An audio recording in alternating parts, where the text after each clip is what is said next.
Sir APJ Abdul Kalam একটি মহৎ কথা বলেছেন, তুমি তোমার ভবিষ্যৎ পরিবর্তন করতে পারবে না, কিন্তু তোমার অভ্যাস পরিবর্তন করতে পারবে এবং তোমার অভ্যাস নিশ্চিতভাবে তোমার ভবিষ্যৎ পরিবর্তন করে দেবে।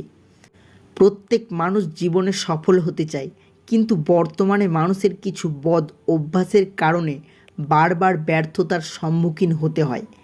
এমনই 4টি বদ অভ্যাসের কথা বলবো। এই অভ্যাসগুলি যদি কোনো মানুষের মধ্যে থাকে, সে কোনোদিনও সফল হতে পারবে না। ভিডিওটি স্কিপ না করে পুরোটা দেখুন। তো চলুন জেনে নেই। এই বদ অভ্যাসগুলির মধ্যে সবার প্রথমটি হলো অতিরিক্ত রাত জাগা। এটি বর্তমানে বেশিরভাগ মানুষের অভ্যাসে পরিণত হয়েছে।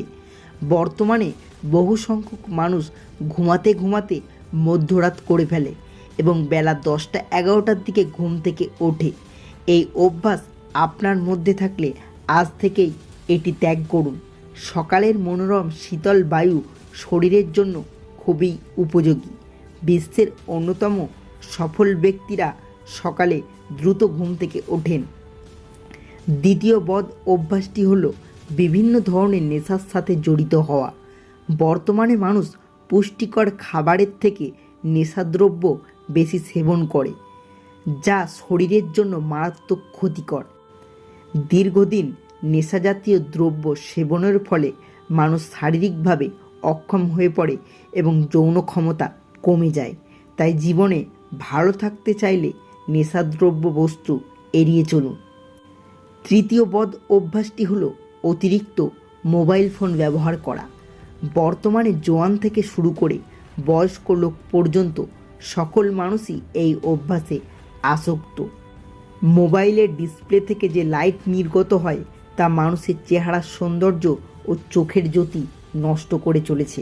তাই অতিরিক্ত মোবাইল ফোন ঘাঁটার অভ্যাস ত্যাগ করুন। যেটুকু প্রয়োজন শুধুমাত্র সেটুকুই মোবাইল ফোন ব্যবহার করুন। চতুর্থ বদ অভ্যাসটি হলো অস্বাস্থ্যকর খাবার খাওয়া। অতিরিক্ত জাঙ্ক ফুড অর্থাৎ তেল চর্বি জাতীয় খাবার বেশি পরিমাণে খেলে শরীরে এক ধরনের বিশেষ ফ্যাট সৃষ্টি হতে থাকে। এই ধরনের খাবার অতিরিক্ত খেলে হার্ট অ্যাটাক, ক্যান্সার ও ডায়াবেটিসের ঝুঁকি বাড়ে। তাই শরীর ঠিক রাখতে স্বাস্থ্যকর খাবার খান। কথায় আছে স্বাস্থ্যই সম্পদ। তাই স্বাস্থ্য ঠিক না থাকলে আপনি কোনো কাজেই সফলতা পাবেন না।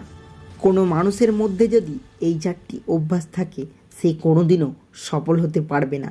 তাই জীবনে সফল হতে চাইলে এই 4টি বদ অভ্যাস ত্যাগ করুন। ভিডিওটি ভালো লাগলে অবশ্যই একটি লাইক করুন, চ্যানেলটি সাবস্ক্রাইব করে পাশে থাকবেন।